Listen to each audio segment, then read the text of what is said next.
إن الحمد لله وحده والصلاة والسلام على من لا نبي بعده أما بعد فأعوذ بالله السميع العليم من الشيطان الرجيم من همزه ونفخه ونفثه بسم الله الرحمن الرحيم لا يستوي منكم من أنفق من قبل الفتح وقاتل أولئك أعظم درجة من الذين أنفقوا من بعد وقاتلوا وكلا وعد الله الحسنى۔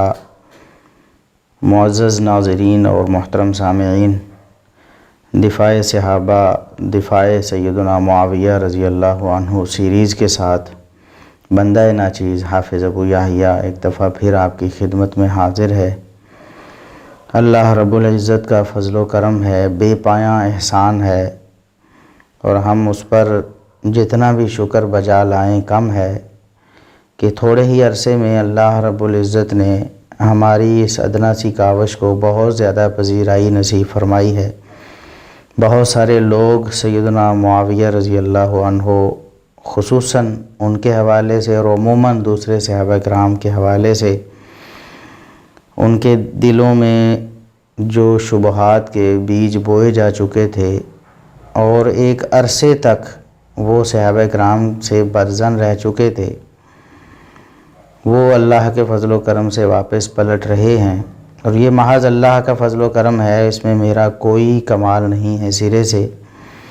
اللہ رب العزت نے مجھے اس کام کے لیے منتخب فرما لیا ہے، تو لوگ پلٹ رہے ہیں۔ ابھی آج ایک بھائی، ان کا میسج مجھے موصول ہوا، وائس میسج واٹس ایپ پہ، وہ یہی بات بتا رہے تھے کہ وہ اہل حدیث تھے، 10 سال پہلے وہ اہل حدیث ہوئے، تقریباً اہل حدیث ہی رہے۔ 2 سال پہلے یہ سانحہ ہوا ان کے ساتھ کہ مرزا محمد علی انجینئر صاحب کو انہوں نے سننا شروع کیا، پھر ان کے دل میں وہ تشکیک کے بیج جو ہے وہ بوئے جانے لگے، وہ سمجھنے لگے کہ شاید اہل حدیث حق پر نہیں ہیں، اگر وہ واقعی حق پر ہوتے تو مرزا صاحب کو جواب دیتے۔ تو پھر وہ کہتے ہیں کہ صرف 2 دن پہلے ہی ان کے سامنے اچانک یوٹیوب پہ ہمارا کلپ اصلاح میڈیا کا ان کے پاس چلا گیا، انہوں نے سننا شروع کیا، تو پھر وہ رک نہیں سکے، 2 3 4 10 12 انہوں نے کلپ پہ کلپ سنتے گئے۔ 2 دن میں انہوں نے بتایا کہ اللہ کے فضل و کرم سے ان کے دل میں جتنے وساوس 2 سال میں پیدا ہوئے تھے، وہ اللہ کے فضل و کرم سے 2 دن سے بھی پہلے وہ ختم ہو گئے، اور اب وہ دوبارہ منہجی اہل حدیث ہیں اور اہل حدیث کو ہی حق سمجھتے ہیں اس کائنات میں۔ السلام علیکم ورحمۃ اللہ۔ بھائی جان، مجھے حافظ ابو یحییٰ صاحب سے بات کرنی تھی، اس لیے آپ سے ان کا نمبر مانگ رہا تھا۔ بات میں نے کسی مسئلے کے لیے نہیں کرنی تھی، میں نے ان کا صرف شکریہ ادا کرنا تھا۔ شکریہ اس طرح ادا کرنا تھا بھائی جان کہ میں تقریباً آج سے 10 سال پہلے بریلوی سے اہل حدیث ہوا تھا، اور اہل حدیث مسلک کو میں حق مسلک جان کے اہل حدیث ہوا تھا کہ یہ مسلک بالکل حق سچ ہے، توحید پہ اور عقیدے کی ساری جو بنیاد جو بھی چیز ہے، اس کو حق سچ بات کی مان کے میں اہل حدیث ہوا تھا۔ تو بات یہ ہے کہ آج سے 2 سال پہلے تقریباً مجھے یوٹیوب پہ اتفاق سے مرزا صاحب کو سننے کا اتفاق ہوا، تو مرزا صاحب کی باتیں ایک بار تو دل میں جیسے اتر جاتی ہیں نا، ایسے ہوا۔ کیونکہ ہم جب اہل حدیث ہوئے تھے تو ہمارا یہ تھا، ہم تو بالکل نیوٹرل تھے نا، ہم تو حق بات کو تسلیم کرنے والے تھے۔ مرزا صاحب جس طرح بات کو بیان کرتے ہیں، یہ لگتا تو بالکل یہی تھا کہ یہ بالکل حق بیان کر رہے ہیں، ان کی بات میں کوئی 2 نمبری نہیں ہے، کوئی جھوٹی بات نہیں ہے۔ ہم آج تک یہی سمجھتے رہے، ٹھیک ہے۔ اور میں ان کا بہت بڑا معتقد مان گیا تھا۔ مجھے صرف 1-2 باتیں ان کی جو نا میرے دل و دماغ کو جو منظور نہیں ہوتی تھیں، وہ صرف یہ تھا کہ ان کا کچھ صحابہ کے بارے میں جو بیان ہے نا، اس سے مجھے بہت زیادہ اپنے اندر بھی عجیب سا محسوس ہوتا تھا کہ یہ مرزا صاحب کا اگر یہ عقیدہ ہے، اور اگر اس پہ کوئی یعنی کہ اہل حدیث بریلوی یا دیوبندی کوئی اگر جواب نہیں دیتا، تو اس کا مطلب یہ ہے کہ یہ چیزیں بالکل ٹھیک ہے صحابہ کرام کے بارے میں، ٹھیک ہے نا۔ تو یہ آپ یہ سمجھ لیں کہ میرا عقیدہ بالکل وہی عقیدہ بن گیا تھا جو مرزا صاحب کا ہے۔ تو میں ان کے بہت بڑا متقد، میں ان کی لائف سٹائل کے مطابق اپنی زندگی گزارنے لگ گیا تھا۔ اہل حدیث کو میں مقصد کے ایک سائڈ پہ رکھ دیا تھا، میں نے کہا یہ بھی گمراہ فرقے ہیں، ان کو بھی اصل حقیقت کا نہیں پتہ ہے۔ لیکن پھر اچانک آج 30 تاریخ ہے، آج سے صرف 2 دن پہلے 28 مارچ 2019 کو یوٹیوب پہ مجھے حافظ ابو جایہ صاحب کا کلپ ملا ہے، مرزا کے نا یعنی کہ الزامی جواب کے بارے میں۔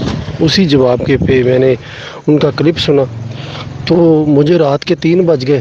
میں 1 کلپ، 2 کلپ، 3 کلپ، 4 کلپ سنتا گیا۔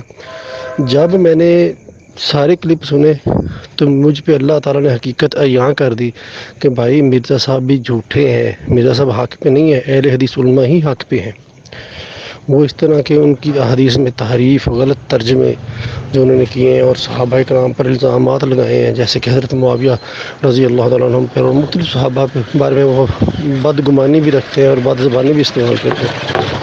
اس لیے ٹھیک ہے، جب میں نے ابو جایہ صاحب کی وہ تقاریر اور وہ شارٹ کلپ جو سنے نا تو میرا دل یقین کرے ایک دم مطمئن ہو گیا کہ اے اللہ تیرا لاکھ لاکھ شکر ہے کہ تو نے مجھے صحیح مسئلے کی طرف پھر لوٹا دیا۔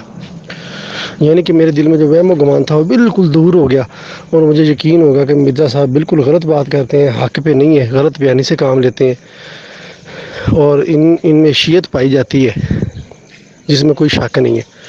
اور سب سے بڑا احسان اللہ تعالیٰ کا یہ ہے، نماز روزہ عبادات تو ایک اپنی طرف رہ گئی نا، مجھے سب سے خوشی اس بات کی کہ یا اللہ میرا عقیدہ بالکل دوبارہ پھر ٹھیک ہو گیا، کیونکہ اگر مرزا صاحب والے عقیدے پہ مر جاتا تو یقیناً 100% میں کبھی جنت میں نہ جا سکتا، لیکن عقیدہ درست ہونے کی وجہ سے یعنی کہ میرا عقیدہ درست ہو گیا۔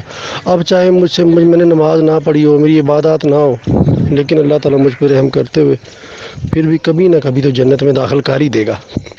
لہٰذا میں نے حافظ صاحب کا شکریہ ادا کرنا تھا اور اس لیے آپ سے ان کا نمبر مانگ رہا تھا کہ میں ان کا شکریہ ادا کر سکوں، کیونکہ ان کی وجہ سے میری اصلاح دوبارہ ہو گئی اور میں نے اپنے اہل حدیث مسئلہ کو بالکل 100% سچ پایا ہے کہ جیسے لوگ کہتے ہیں نا کہ جن کا منہج ہی اہل سنت قرآن و حدیث ہے، بالکل ہی ہمارا جو منہج ہے الحمدللہ قرآن و حدیث ہے، سلف صالحین ہے اور امت کا اجماع ہے جو ہے بالکل ٹھیک ہے، اور ہم ہر وہ چیز مانتے ہیں جو بالکل صحیح سند سے ثابت ہے، صحیح روایات میں ہے۔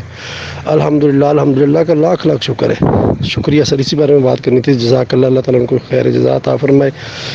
اگر ہو سکے تو آپ مجھے نمبر سینڈ کر دیجیے گا، آپ کی مہربانی ہوگی۔ السلام علیکم ورحمۃ اللہ۔ بہرحال یہ اللہ کا فضل و کرم ہے، صحابہ کرام کے حوالے سے ان کے دل صاف ہو گئے۔ بہت سے لوگ ہیں، جیسا کہ ابھی پچھلے لیکچر میں ہم نے بتایا کہ لوگ توبہ کر رہے ہیں۔ اسی ویڈیو میں کمنٹ کیا ایک بھائی نے، انہوں نے بتایا کہ ہمارے آفس میں 40 کے قریب لوگ ہیں جو مرزا صاحب کو چھوڑ چکے ہیں، ان کے نظریات سے توبہ کر کے منہج کتاب و سنت پر آ چکے ہیں، دوبارہ سے اہل حدیث ہو چکے ہیں۔ تو یہ اللہ کا فضل و کرم ہے۔ مرزا صاحب کی جو حالت ہے علمی حوالے سے وہ لوگوں کے سامنے بہت واضح ہو رہی ہے۔ قرآن کریم کو پڑھنے کا انہیں ڈھنگ نہیں آتا، قرآن کریم اوپر دیکھ کے پڑھ نہیں سکتے، قرآن کریم کا ترجمہ نہیں کر سکتے، بالکل الٹ ترجمے کرتے ہیں۔ حدیث کی عربی عبارت پڑھنا تو کجا، اس کا ترجمہ بھی غلط کر جاتے ہیں۔ اس کی مثالیں بھی ہم پیش کر چکے ہیں، اور پھر ان کی دیانت کے حوالے سے بھی لوگوں کے سامنے یہ واضح ہو گیا کہ وہ دیانت دار بھی نہیں ہیں۔ احادیث کو کاٹ چھانٹ کر کے تروڑ مروڑ کر ان میں سے اپنا مطلب نکالنے کی کوشش کرتے ہیں، اور افسوس کی بات یہ ہے کہ بسا اوقات واضح طور پر معنوی تحریف کے مرتکب ہو جاتے ہیں، ترجمہ غلط کر کے ڈنڈی مار کر لوگوں کو صحابہ کرام سے بدظن کرنے کی کوشش کرتے ہیں۔ انشاءاللہ ان کی جتنی بھی کوشش اور کاوش ہے، اللہ تبارک و تعالی اس دنیا میں بھی اسے رائے گاں کرے گا۔ ہماری دعا ہے کہ اللہ تبارک و تعالی انہیں منہج کتاب و سنت پہ واپس لے آئے، وہ اہل حدیث ہو جائیں۔ ہم دعا کرتے ہیں، اور یہ صرف آن دی کیمرہ نہیں، آپ لوگوں کے سامنے، کیمرے کے سامنے جب نہیں ہوتے تب بھی اللہ کے فضل و کرم سے ان کے لیے دعا کرتے ہیں کہ اللہ تبارک و تعالی انہیں سمجھ نصیب فرما دے اور وہ فہم سلف کے مطابق قرآن و سنت کو سمجھیں اور صحابہ کرام کی تو تعظیم اور توقیر ہے، اس کو اپنا شیوا بنا لیں۔ ہمارا ان سے کیا اختلاف ہو سکتا ہے؟ ہم نے ان سے کون سے کوئی پیسے لینے ہیں؟ ہمارا ان کا کوئی جائیداد کا جھگڑا نہیں ہے۔ ہم کیوں ان کے رد میں کلپس ریکارڈ کرواتے ہیں؟ صرف اور صرف صحابہ کرام رضوان اللہ علیہ مجمعین کی محبت ہے۔ قرآن و سنت کی جو دعوت ہے، صحیح حق دعوت جو اللہ نے ہمیں سمجھائی ہے سلف صالحین کے توسط سے، اس کا یہ تقاضا ہے کہ ہم اسے لوگوں کے سامنے پھیلائیں، لوگوں کو بتائیں کہ دیکھیں حق یہ ہے، باطل یہ ہے۔ صرف اس لیے ہم ان کا رد کرتے ہیں۔ اللہ تبارک و تعالیٰ انہیں ہدایت نصیب فرمائے۔ پچھلے ہمارا جو لیکچر تھا اس میں بات ہو رہی تھی کہ محدثین کرام کو انہوں نے خائن اور 2 نمبر قرار دیا۔ وجہ کیا تھی؟ وہ کہتے ہیں کہ لا تسبوا اصحابی والی حدیث انہوں نے مکمل بیان نہیں کی۔ ویسے تو وہ لفظی طور پر تو بریلوی اور دیوبند جو ہیں اور اہل حدیث، یہ جو اہل سنت کے موجودہ دور کے مکتب فکر ہیں، انہیں مخاطب کر رہے تھے کہ یہ جو لوگ ہیں یہ خائن ہیں، یہ 2 نمبر ہیں، یہ لا تسبوا اصحابی والی حدیث کو پورا پیش نہیں کرتے۔ تو ہم نے اللہ کے فضل و کرم سے بتایا کہ یہ جو فتویٰ مرزا صاحب کا، یہ موجودہ دور کے اہل سنت پہ تو بعد میں لگے گا۔ محدثین کرام جن کی کتابوں سے وہ اپنا موقف ثابت کرنے کی ناکام کوشش کر رہے ہیں، وہ محدثین کرام خود یہی کام کر کے گئے ہیں۔ انہوں نے اس حدیث کو مختصر پیش کیا، صرف لا تسبوا اصحابی والا ٹکڑا پیش کیا، پچھلا پورشن حذف کیا اکثر اوقات، جیسا کہ امام بخاری رحمہ اللہ، امام احمد بن حنبل رحمہ اللہ اور صحیح ستہ کے دیگر جو مؤلفین ہیں، امام مسلم رحمہ اللہ نے بھی اسے ایک مقام پر ایک دفعہ پورا پیش کیا اور 2-3 دفعہ اسے مختصر انداز میں پیش کیا، جس طرح کہ عام طور پر اہل الحدیث پیش کرتے ہیں، کیونکہ مقصد یہ ہوتا ہے کہ صحابہ کرام کی عزت اور ان کا احترام لوگوں کو سکھایا جائے، اور وہ لا تسبوا اصحابی والے ٹکڑے میں لوگوں کے سامنے آتا ہے، جبکہ پچھلا جو ٹکڑا ہے اس کو ہر دفعہ بیان کرنے کی ضرورت نہیں ہوتی۔ اور بعض محدثین نے جب بیان کیا تو اس میں سے سیدنا عبد الرحمن بن عوف رضی اللہ عنہ کی شان اور ان کی منقبت بیان کرنا مقصود تھی، تو پچھلا ٹکڑا بھی بیان کر دیا۔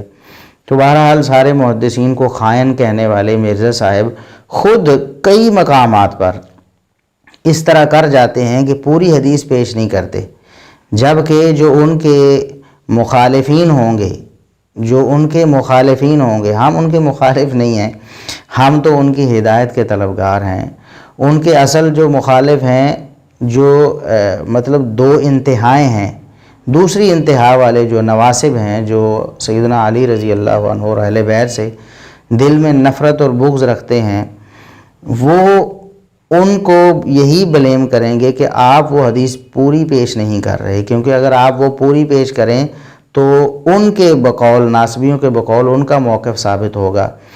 تو یہاں ہم یہ بھی عرض کیے دیتے ہیں کہ اللہ کے فضل و کرم سے ہم روافض اور نواسب کے درمیان میں اہل سنت کا جو موقف ہے وہ لوگوں کے سامنے پیش کرتے ہیں۔ ہم نہ اہل بیت کے احترام میں ذرا برابر کمی برداشت کر سکتے ہیں اور نہ صحابہ کرام کے احترام میں ذرا برابر کمی برداشت کر سکتے ہیں۔ ہم سیدنا علی رضی اللہ عنہ کا بھی دفاع کریں گے، سیدنا علی رضی اللہ عنہ کے فضائل و مناقب ان کا بھی دفاع کریں گے، اور اگر کوئی شخص اہل بیت کی شان میں تنقیص کرنا چاہے گا تو ہم اس کے بھی رد کریں گے، کرتے رہے ہیں پہلے بھی، اب بھی اللہ کے فضل و کرم سے کر رہے ہیں اور کرتے رہیں گے انشاءاللہ۔ تو یہ جو ہمارا جو موجودہ گفتگو کا سلسلہ ہے، اس میں بھی سیدنا علی رضی اللہ عنہ کے حوالے سے دفاع ہوگا۔ میں بتانا تو یہ چاہ رہا تھا کہ مرزا صاحب خود اس حدیث کو مختصر پیش کرتے ہیں اور اپنی منطق کے مطابق خود 2 نمبری کے مرتکب ہوتے ہیں، کیونکہ حدیث کو مختصر پیش کرنا، پس منظر کو حذف کر دینا، صرف ان الفاظ سے استدلال کرنا جو آپ کو چاہیے ہیں، تو مرزا صاحب کہتے ہیں یہ 2 نمبری اور خیانت ہے۔ تو یہ سارے محدثین پر فتویٰ لگانے والے مرزا صاحب خود کیا کہتے ہیں؟ خود کہتے ہیں سیدہ فاطمہ رضی اللہ عنہا کے بارے میں کہ جو جگر کا ٹکڑا ہے اس کو آپ صلی اللہ علیہ وسلم نے فرمایا کہ نیک اعمال کرو۔ جگر کا ٹکڑا ہے، سیدہ فاطمہ رضی اللہ عنہا کو نبی کریم صلی اللہ علیہ وسلم نے جگر کا ٹکڑا قرار دیا، اپنے جسم کا حصہ لخت جگر کہہ سکتے ہیں، جزو لا ینفک کہہ سکتے ہیں، یعنی ایک تعلق کا اظہار نبی کریم صلی اللہ علیہ وسلم نے فرمایا۔ یہ صحیح بخاری کی 3729 نمبر 3729 نمبر روایت ہے۔ سیدہ فاطمہ رضی اللہ عنہا کو نبی کریم صلی اللہ علیہ وسلم نے اپنا ٹکڑا، اپنے جگر کا ٹکڑا لخت جگر ارشاد فرمایا کہ یہ میری لخت جگر ہیں۔ تو مرزا صاحب نے صرف اتنا ٹکڑا اس موقع پر پیش کیا کہ نبی کریم صلی اللہ علیہ وسلم نے سیدہ فاطمہ رضی اللہ عنہا کو اپنے جگر کا ٹکڑا قرار دیا ہے۔ تو جو جگر کا ٹکڑا ہے بخاری مسلم کی حدیث ہے، اس سے تو آپ کہہ رہے ہیں کہ اپنے اعمال خود لے کے آؤ۔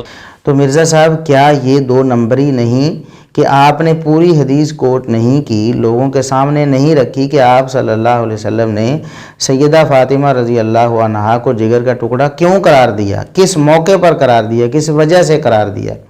ادھر آپ کہتے ہیں کہ لوگوں کو پوری بات بتاؤ، یہ لوگ لوگوں کو پوری بات نہیں بتاتے اہل سنت، اور صرف اتنا ٹکڑا لا تسبوا اصحابی پیش کر دیتے ہیں۔ پچھلا ٹکڑا کیوں نہیں بتاتے کہ عبد الرحمن بن عوف رضی اللہ عنہ سے خالد بن ولید رضی اللہ عنہ نے اختلاف کیا تھا؟ یہ وہ حدیث ہے جو ہمارے اہل سنت میں بریلوی، دیوبندی، اہل حدیث تینوں کے علماء اور بزرگ 2 نمبری کرتے ہوئے آدھی حدیث بیان کرتے ہیں۔ میرے صحابہ کو برا مت کہو، اگر تم میں سے کوئی احد پہاڑ کے برابر سونا بھی خیرات کر دے تو ان کے ایک بدھ کو نہیں پہنچ سکتا۔ پچھلا پورشن بیان ہی نہیں کرتے، تو اس لیے چھپاتے تھے اندر کی بات ہو، میرے صحابہ کو گالی مت دو، میرے صحابہ کو گالی مت دو، اور بھائی پوری گل دسو امت نو۔ تو اگر وہ 2 نمبری ہے مرزا صاحب، لا تسبوا اصحابی والے ٹکڑے سے پچھلا پورشن حذف کرنا اگر 2 نمبری ہے، تو یہاں سیدہ فاطمہ رضی اللہ عنہا ان کے بارے میں جو نبی کریم صلی اللہ علیہ وسلم نے فرمایا کہ وہ میرے جگر کا ٹکڑا ہیں، تو اس کا پس منظر پیش نہ کرنا کیا 2 نمبری نہیں ہے مرزا صاحب؟ اور وہ جو موقف ہے وہ بعض اوقات ناسبی جو لوگ ہیں اس کو اٹھاتے ہیں، اس کو لوگوں کے سامنے پیش کر کے کہتے ہیں کہ دیکھو نعوذ باللہ سیدنا علی رضی اللہ عنہ سیدہ فاطمہ رضی اللہ عنہا سے اچھا سلوک نہیں کیا کرتے تھے، سیدہ فاطمہ رضی اللہ عنہا معاذ اللہ دکھی رہیں ان سے۔ یہ بالکل مرزا صاحب یہ جس طرح کی آپ کی روش ہے نا، بالکل سیم ناسبیوں کی روش ہے۔ آپ صحابہ کرام کی تنقیص ڈھونڈنے کی اور اسے نمایاں کرنے کی کوشش کرتے ہیں، اگر ان سے کوئی غلطی کبھی ہوئی ہے تو اس کو لوگوں کے سامنے پروپیگیٹ کرتے ہیں کہ دیکھو جی یہ دیکھو ایسی غلطیاں کرنے والے صحابی تھے نعوذ باللہ، اور یہ تھے وہ تھے۔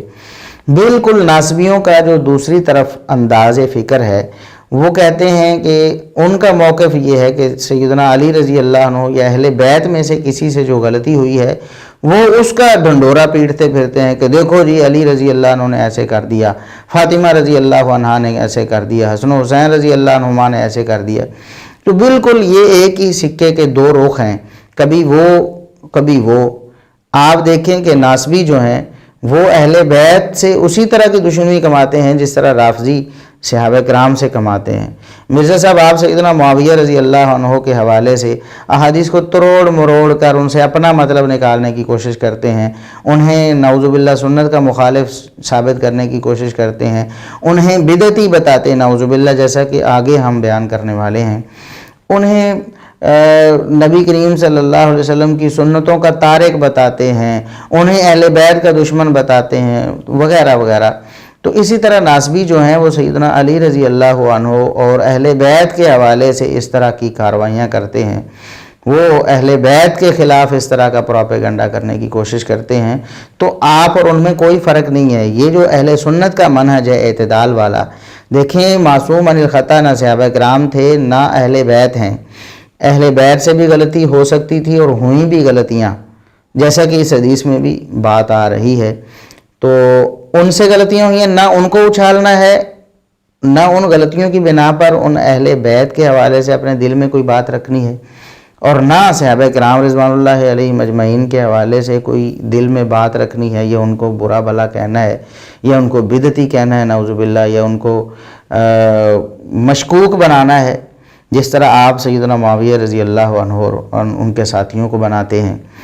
تو ہم تو اہل سنت بالکل درمیان کی راہ پہ، ہم سب کا ادب و احترام کرتے ہیں۔ بتانے کا مقصد یہ تھا کہ اس حدیث میں نبی کریم صلی اللہ علیہ وسلم نے سیدہ فاطمہ رضی اللہ عنہا کو اپنے جگر کا ٹکڑا قرار دیا، اور آپ نے اتنا ہی ٹکڑا پیش کیا کہ جگر کا ٹکڑا ہے، بس اگلا پچھلا کچھ بھی بیان نہیں کیا، ساری حدیث آپ نے حذف کر دی، اور صرف ایک جو کلمہ ہے، ایک جملے کا آدھا حصہ وہ آپ نے پیش کر دیا، پھر بھی آپ 2 نمبر نہیں ہوئے۔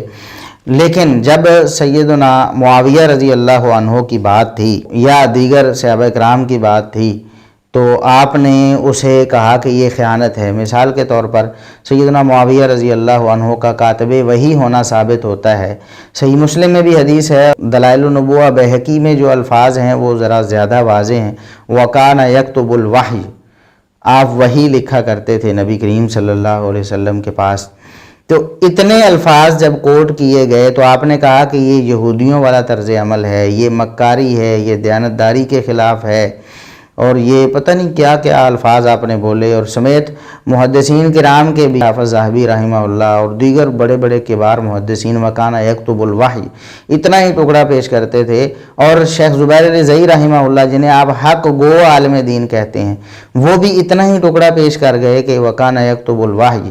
اور آپ کا جو فتویٰ تھا یہودیوں والی روش، یہودیانہ طریقہ کار ہے، اور یہ 2 نمبری ہے، اور یہ خیانت ہے، یہ سارا کا سارا جو ہے الزام تراشی جو ہے وہ دیگر محدثین اور اہل حدیث اور اہل سنت کے ساتھ ساتھ شیخ زبیر رضی رحمہ اللہ پر بھی فٹ ہو گئی۔ جس سے یہ لیتے ہیں نا کانا یکتب الوحی، کانا یکتب الوحی آدھی اینا ٹوٹا چک دینے اس حدیث میں تو پوری حدیث سنانا ہوں آج۔ اور یہ کام جو ہے نا مطلب ان لوگوں نے بھی کیا ہے کہ مجھے افسوس ہوتا ہے کہ انسان کو حق بات پوری امت کو بتانی چاہیے۔ یہ وہی کام کیا ہے ان لوگوں نے بھی، اللہ تعالیٰ ان کو معاف کرے۔ ایک تو فوت ہو چکے ہیں شیخ زبیر لزئی رحمہ اللہ، میرے استاد ہیں شیخ زبیر لزئی المتوفہ 1435 ہجری، انہوں نے اپنی توضیح الاحکام جلد 2 میں بس یہ لکھا کانا یکتب الوحی کہ حضرت معاویہ وہی لکھا کرتے تھے، دلائل النبوہ کا حوالہ دے دیا، 2506 نمبر حدیث۔ میں نے اس کو مکتبۃ الشاملہ میں لکھ کے ڈھونڈا، وہ نکال لیا۔ بھائی جی کمپیوٹر سے جھوٹ نہیں ماردا، مولوی تو چھپا جائے گا، کمپیوٹر تو نہیں چھپائے گا کیڑی گل پوری کی ہے۔ میں آپ کو ورڈ بائی ورڈ بتاتا ہوں اور پھر آپ یہ فیصلہ کریں کہ یہ لوگ اس طرح کیوں کرتے ہیں، کس کو دھوکہ دینا چاہتے ہیں، کیوں اس طرح کی حرکتیں کرتے ہیں۔ اگر حق پر ہے پوری بات بتا کے اس کو جسٹیفائی کریں، پوری بات بتائیں پبلک کو، پوری اپنے گاٹے فٹ ہوندی ہے۔ اہل سنت کا طریقہ یہ ہے کہ وہ حق بیان کرتے ہیں اور اللہ تعالیٰ کی لعنت کے مستحق نہیں ہو جاتے۔ سورۃ البقرہ کے تحت کہ جو حق چھپاتا ہے اس پہ اللہ کی لعنت اور تمام لعنت کرنے والوں کی لعنت، وہ لعنت سے بچتے ہیں، وہ لعنتی لوگ نہیں ہوتے۔ جو سنی ہوگا صحیح، وہ لعنتی نہیں ہوگا، یہ ٹنی ہے سارے۔ میں یہ کہوں ٹنی، سنا کے سنی ٹنی، اور سنی وہ ہوتا ہے جو بکش مسلمان ہو، کتاب و سنت کے مطابق اپنے عقائد رکھتا ہو۔ تو اب میں آپ کو بتا دیتا ہوں اس کے اندر پوری حدیث دلائل النبوہ 2506 نمبر، انہوں نے تو صرف لکھا وَكَانَ يَكْتُبُ الْوَحِي، وہ وہی لکھا کرتے تھے۔ اے دسنا جناب کی لکھ دے سر، اور وہ وہی لکھا کرتے تھے۔ اے جی پائی ٹوٹا بھی چکڑ لیا انہوں نے، وَكَانَ يَكْتُبُ الْوَحِي، اے پوری گال سی جے وَكَانَ يَكْتُبُ الْوَحِي۔ دیکھیں کس پبلک کو آپ دھوکہ دے رہے ہیں بھائی، اب انٹرنیٹ کا دور ہے، ہر چیز پبلک کے ہاتھ میں آ چکی ہے، آپ بےایمانیاں کریں گے پکڑے جائیں گے، بے عزت ہوں گے۔ یہ پوری کی پوری ماننا ہے نا، یہ یہودیوں والا کام تو نہ کریں۔ افتؤمنون ببعض الکتاب وتکفرون ببعض، کتاب کے کچھ حصے کو مانتے ہو کچھ کو چھوڑ دیتے ہو، اسی کی تو ذلت خواری پھر کاٹ رہے ہو۔ اور آپ کا یہ جو منافقانہ طرز عمل ہے، آپ کی جو دوگلی پالیسی ہے وہ واضح ہو کے سامنے آ گئی کہ ایک طرف پورا لیکچر ریکارڈ کروا رہے ہیں کہ شیخ زبیر رضی رحمہ اللہ حق گو عالم دین، اور بار بار اس لیکچر میں ریپیٹ کر رہے ہیں اس بات کو، شیخ زبیر رضی رحمہ اللہ حق گو عالم دین۔ شیخ زبیر رضی رحمہ اللہ ایک حق گو عالم دین، شیخ زبیر رضی رحمہ اللہ ایک حق گو عالم دین، شیخ زبیر رضی رحمہ اللہ المتوفہ 1435 ہجری بمطابق 10 نومبر 2013 ایک حق گو عالم دین۔ لیکن جب اپنے خلاف کوئی بات آ گئی تو ان کو بھی رگڑا دے دیا، ان کے طرز عمل کو بھی یہودیانہ قرار دے دیا۔ جو یہودیانہ طرز عمل وہ کیا ہے کہ حق کو چھپا لینا، اگر وہ یہودیانہ طرز عمل رکھتے تھے نعوذ باللہ تو پھر وہ حق کو عالم دین کیسے ہوئے؟ تو سیدنا معاویہ رضی اللہ عنہ یا صحابہ کرام کی بات ہو تو پھر آپ اس طرف چلے جاتے ہیں، لیکن سیدہ فاطمہ رضی اللہ عنہا کے بارے میں صرف اتنا ٹکڑا آپ نے پیش کیا کہ وہ نبی کریم صلی اللہ علیہ وسلم کی لخت جگر ہیں، جگر گوشہ رسول ہیں، اور پھر آپ نے کس بھدے انداز میں وہ چیز بیان کی ہے وہ بھی میں آپ کو بتاتا ہوں۔ کہتے ہیں کہ ہم یہ سمجھتے ہیں کہ ان کو خال المومنین ہونا کوئی نفع نہیں دے گا۔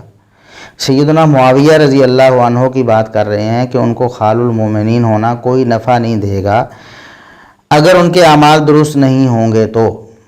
بھئی اعمال کیوں نہیں درست؟ نبی کریم صلی اللہ علیہ وسلم ان کے لیے دعائیں فرما رہے ہیں، جنت کی بشارتیں انہیں دے رہے ہیں، نبی کریم صلی اللہ علیہ وسلم کے وہ کاتب وحی ہیں۔ ابھی اعمال درست نہ ہونے کا کیا مطلب ہے؟ جو جھوٹا پروپیگنڈا کیا ہوا ہے، ہم پہلے بھی اپنے لیکچرز میں بیان کر چکے ہیں، ابھی بھی انشاءاللہ آگے بیان کریں گے کہ وہ جھوٹ پر مبنی پروپیگنڈا آپ کا کہ انہوں نے ظلم و ستم کر دیا اپنے دور میں، انہوں نے یہ کر دیا وہ کر دیا، وہ تو جھوٹی کاروائیاں ہیں نا ساری مرزا صاحب۔ سچ ایک بھی آپ ہمارے سامنے لے کر آئیں کہ ان کے اعمال درست نہیں تھے، ایک بات بھی آپ آج تک پیش نہیں کر سکے صحیح سند کے ساتھ جس میں کہ وہ نعوذ باللہ کوئی فاسق فاجر ہوں سیدنا معاویہ رضی اللہ عنہ۔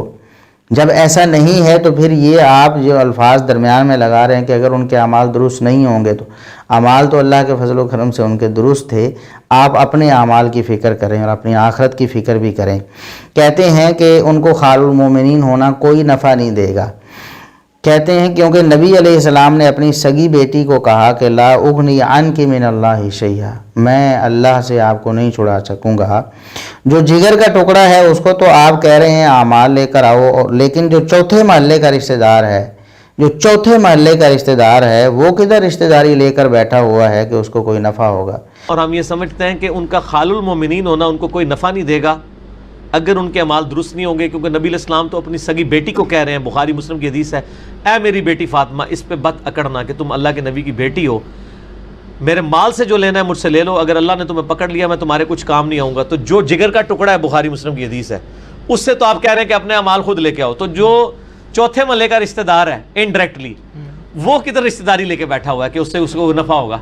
نعوذ باللہ، یہ سخت توہین آمیز جملے ہیں مرزا صاحب۔ آپ کو یہ بات سمجھ آتی ہے لیکن آپ ماننے کے لیے تیار نہیں۔ جو آپ کو سننے والے ہیں جب تک آپ کی اندھی تقلید میں مبتلا رہتے ہیں اس وقت تک تو وہ جسٹیفائی کرتے رہتے ہیں اپنی آپ کی ان باتوں کو، لیکن جب اللہ انہیں ہدایت دے دیتا ہے پھر وہ کہتے ہیں کہ یہ واقعی اس وقت بھی ہمیں معلوم ہوتا تھا کہ یہ توہین اور گستاخی ہے، لیکن چونکہ ہمارے دلوں پر پردہ پڑ چکا تھا، ہماری آنکھوں پر تعصب کی پٹی بندھی ہوئی تھی، اس لیے ہم اسے اس وقت سمجھ نہیں پاتے تھے کہ یہ واقعی توہین یا گستاخی ہے نہیں، لیکن ہمارا ضمیر ہمیں جھنجھوڑتا ضرور تھا اس وقت بھی۔ آپ نے کہا کہ یہ چوتھے محلے کا رشتہ دار کہاں رشتہ داری لے کر بیٹھا ہوا ہے۔ ہم یہاں یہ بات ڈسکس نہیں کرنا چاہتے، نہ اس کی تفصیل میں جانا چاہتے ہیں کہ نبی کریم صلی اللہ علیہ وسلم کی رشتہ داری فائدہ دیتی ہے یا نہیں دیتی۔ اخروی حوالے سے تو ہم بالکل ڈسکس نہیں کریں گے، کسی اور موقع پر ہم انشاءاللہ اس پر بات کریں گے کہ آخرت میں نبی کریم صلی اللہ علیہ وسلم کی رشتہ داری فائدہ دے گی یا نہیں دے گی۔ ہم صرف اس دنیا میں بات کرتے ہیں کہ اس دنیا میں آپ صلی اللہ علیہ وسلم کی رشتہ داری فائدہ دیتی ہے کہ نہیں دیتی ہے۔ کیا سیدہ فاطمہ رضی اللہ عنہا کا نبی کریم صلی اللہ علیہ وسلم کی بیٹی ہونا دنیا میں ان کے لیے فائدہ مند تھا کہ نہیں؟ اور اب بھی کیا ان کے لیے فائدہ مند ہے کہ نہیں؟ نبی کریم صلی اللہ علیہ وسلم کو جتنے ماننے والے ہیں مسلمان ہیں وہ سارے کے سارے سیدہ فاطمہ رضی اللہ عنہا سے عقیدت اور احترام کا ایک رشتہ رکھتے ہیں۔ دیکھیں صحابیات اور بھی تھیں، زاہدات، عابدات، صائمات، قانتات، نبی کریم صلی اللہ علیہ وسلم کی بہت ساری صحابیات تھیں، لیکن سیدہ فاطمہ رضی اللہ عنہا سے جو ایک عقیدت اور محبت نبی کریم صلی اللہ علیہ وسلم کی لخت جگر ہونے کی وجہ سے ہے وہ اور بہت سی صحابیات سے نہیں ہے۔ اس کا مطلب ہے کہ نبی کریم صلی اللہ علیہ وسلم کی رشتہ داری فائدہ دیتی ہے۔ اس دنیا میں تو کم از کم مرزا صاحب آپ بھی مانتے ہیں نا کہ فائدہ، نواسے نبی کریم صلی اللہ علیہ وسلم کے حسن و حسین رضی اللہ عنہما اگر یہ صحابہ کرام کی طرح، عام صحابہ کرام کی طرح ہوتے، نبی کریم صلی اللہ علیہ وسلم کی لخت جگر کے لخت جگر نہ ہوتے، سیدہ فاطمہ رضی اللہ عنہا کے بیٹے نہ ہوتے، تو کیا ان سے اس قدر عقیدت و احترام جو اب ہے کیا ہوتی؟ یقیناً نہیں۔ باقی صحابہ سے محبت ہے لیکن ان صحابہ سے جو نبی کریم صلی اللہ علیہ وسلم کے رشتہ دار ہیں، ان سے محبت کی ایک اور جہت بھی ہے کہ محمد رسول اللہ صلی اللہ علیہ وسلم کے رشتہ دار ہیں۔ ہمارے استاذ کا کوئی بیٹا ہو، ہم اس کا ادب احترام کرتے ہیں، ہمارے استاذ کا بیٹا ہے، ہم اس سے جھڑکتے نہیں ہیں، ہم اس کو برا بھلا نہیں کہتے، کئی مواقع آ بھی جاتے ہیں اس لیے کہ ہمارے استاذ کا بیٹا ہے۔ اور نبی مکرم صلی اللہ علیہ وسلم کی رشتہ داری آپ کی لخت جگر، آپ کے نواسے ہوں اور آپ کے دیگر رشتہ دار ہوں، تو کیا ان کا ہم ادب و احترام نہیں کریں گے؟ کیا یہ چیز دنیاوی اعتبار سے کم از کم انہیں فائدہ نہیں دے گی؟ یقیناً دے گی، اور ہم تو کہتے ہیں اخروی اعتبار سے بھی فائدہ دے گی، اس پر ہم انشاءاللہ پھر کبھی بات کریں گے۔ لیکن یہ انتہائی توہین آمیز جملہ ہے کہ یہ چوتھے محلے کا رشتہ دار کہاں اپنی رشتہ داری لے کر بیٹھا ہوا ہے، نعوذ باللہ۔ سیدنا معاویہ رضی اللہ عنہ نے کبھی بھی یہ نہیں کہا کہ میں نبی کریم صلی اللہ علیہ وسلم کا برادر نسبتی ہوں تو میری رشتہ داری کا خیال کرو تم، حالانکہ وہ کہتے بھی تو تب بھی ٹھیک تھا کہ نبی کریم صلی اللہ علیہ وسلم کے رشتہ دار تھے نا، برادر نسبتی تھے نا، نبی کریم صلی اللہ علیہ وسلم کی زوجہ محترمہ کے بھائی تھے نا سیدنا معاویہ رضی اللہ عنہ۔ اگر وہ بات کہتے تب بھی درست تھا کہ ان کا ادب و احترام، اس کا ایک اور ہمارے ہاں پہلو نکل آنا تھا، لیکن سیدنا معاویہ رضی اللہ عنہ نے تو کبھی نہیں کہا ایسے۔ لیکن کیا سیدنا معاویہ رضی اللہ عنہ کے نہ کہنے کے باوجود کیا ان کا ادب و احترام نبی کریم صلی اللہ علیہ وسلم کی رشتہ داری کی وجہ سے نہیں ہوگا؟ کیا نبی کریم صلی اللہ علیہ وسلم کی رشتہ داری جو سیدنا معاویہ رضی اللہ عنہ کے ساتھ ہے، کیا وہ قابل قدر اور قابل احترام نہیں ہے؟ اگر کسی شخص کا اپنا سالہ ہو، مرزا صاحب آپ کا جو سالہ ہو، آپ کا جو برادر نسبتی ہو، اس کے بارے میں اگر کوئی بات کرے تو آپ کو غصہ لگے گا نا، آپ کو برا لگے گا کہ میرے سالے کو کوئی بدنام کر رہا ہے۔ اور نبی محترم صلی اللہ علیہ وسلم کے سالے برادر نسبتی سیدنا معاویہ رضی اللہ عنہ، ان کی شان میں آپ اتنی توہین امیز باتیں کر جاتے ہیں، تو کیا نبی کریم صلی اللہ علیہ وسلم کل قیامت کے دن آپ سے ناراض نہیں ہوں گے؟ آپ کے سامنے یہ باتیں لائی جائیں گی نا۔ آپ تو اسے صحابہ کرام پر فٹ کرتے ہیں، ہم آگے بات کرنے والے ہیں۔ آپ نے کہا کہ حوض کوثر سے صحابہ کرام کو نعوذ باللہ جو ہے وہ روک دیا جائے گا، ہم بتائیں گے کہ صحابہ کرام ہیں مراد کے نہیں، لیکن کم از کم آپ جیسے جو لوگ ہیں، خدا نہ خواستہ اگر آپ اسی عقیدے و عمل پر چلے گئے دنیا سے، تو نبی کریم صلی اللہ علیہ وسلم کو بتایا جائے گا اِنَّكَ لَا تَدْرِي مَا أَحْدَثُوا بَعْدَكَ، آپ کے بعد آپ کی امت نے آپ کے دین کا کیا حال کیا تھا۔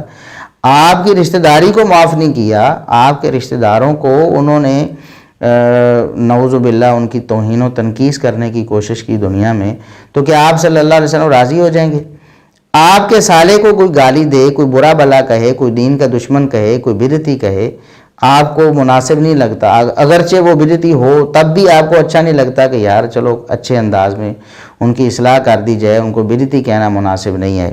لیکن نبی کریم صلی اللہ علیہ وسلم کے جو برادر نسبتی ہیں، ان کے بارے میں آپ کی زبان کھلی ہوئی ہے، کہتے چوتھے محلے کا رشتہ دار۔ آپ مجھے بتائیں مرزا صاحب کہ آپ کا جو سالہ ہے، آپ اسے کہیں کہ یہ چوتھے محلے کی رشتہ داری کہاں سے لے کر آ گیا ہے کہ میں اس کا خیال کروں؟ کیا آپ کہہ سکتے ہیں ایسے؟ کوئی بھی نہیں کہہ سکتا، کوئی عقل مند تو نہیں کہ بیوقوف ہوگا، کوئی بے حس ہوگا، اسلام کو نہیں جانتا ہوگا، انسانیت کو نہیں جانتا ہوگا، وہ تو 100 بار کہے گا نا، لیکن سلیم الفطرت شخص تو ایسا نہیں کہے گا نا۔ کتنا اس کا رشتہ کیسا ہے؟ زوجہ جو ہے، ہن لباس لکم وانتم لباس لہن، میاں اور بیوی کا رشتہ، یہ تو اس کو تو جدا ہی نہیں کیا جا سکتا، یہ تو ایک قالب ہیں، ایک قالب۔ اللہ نے قرآن میں فرمایا تو اس کا جو بھائی ہے تو گویا آپ کا بھائی ہوا، تو یہ رشتہ داری کیا قابل قدر اور قابل احترام نہیں، اور اس کا فائدہ نہیں ہوگا؟ تو یہ توہین امیز جملہ آپ نے سیدنا معاویہ رضی اللہ عنہ کے بارے میں بولا کہ وہ چوتھے محلے کا رشتہ دار کہاں رشتہ داری لے کر بیٹھا ہوا ہے کہ اس کو کوئی نفع ہوگا۔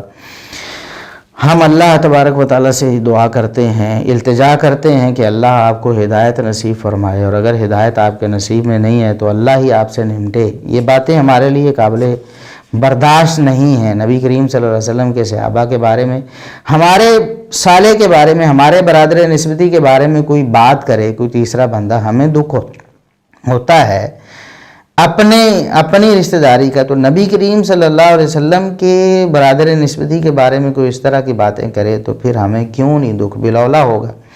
تو بتا میں یہ رہا تھا کہ اگر آپ نے یہاں پر اتنا ہی ٹکڑا پیش کر دیا کہ نبی کریم صلی اللہ علیہ وسلم نے سیدہ فاطمہ رضی اللہ عنہا کو جگر کا ٹکڑا قرار دیا ہے لیکن پھر بھی خیانت نہیں ہوئی، اور پوری حدیث کوئی اگر آپ کو پیش کرے کہ دیکھو پوری حدیث ایسے تھی کہ صحیح بخاری میں جیسا میں نے آپ کو بتایا 3729 نمبر، اور اس میں جو واقعہ ہے میں پس منظر آپ کو بیان کر دیتا ہوں کہ سیدنا علی رضی اللہ عنہ نے ارادہ کیا کہ وہ سیدہ فاطمہ رضی اللہ عنہا لخت جگر رسول صلی اللہ علیہ وسلم کی موجودگی میں ان کے نکاح میں ہوتے ہوئے ابو جہل کی بیٹی سے نکاح کر لیں۔ یہ بات سیدہ فاطمہ رضی اللہ عنہا کو بہت ناگوار گزری، اس بار وہ بہت پریشان ہوئیں، بہت دکھی ہوئیں، نبی کریم صلی اللہ علیہ وسلم کے پاس آ گئیں، آ کر عرض کرنے لگیں کہ لوگ کہتے ہیں کہ انک لا تغضب لبناتک، آپ کی قوم کے لوگ یہ کہتے ہیں کہ آپ اپنی بیٹیوں کے حوالے سے زیادہ غصے میں نہیں آتے، بیٹیوں کو کوئی دکھ تکلیف ہوتی ہے تو آپ برداشت کر جاتے ہیں اور اس کو ختم کرنے کے حوالے سے اتنے پرجوش نہیں ہوتے، آپ کو غصہ نہیں آتا، آپ کے جو بیٹیوں کے خاوند ہیں بسا اوقات ان پر کوئی زیادتی کر دیتے ہیں تو آپ ان کی طرفداری نہیں کرتے ہیں، اپنی بیٹیوں کی نہیں طرفداری کرتے۔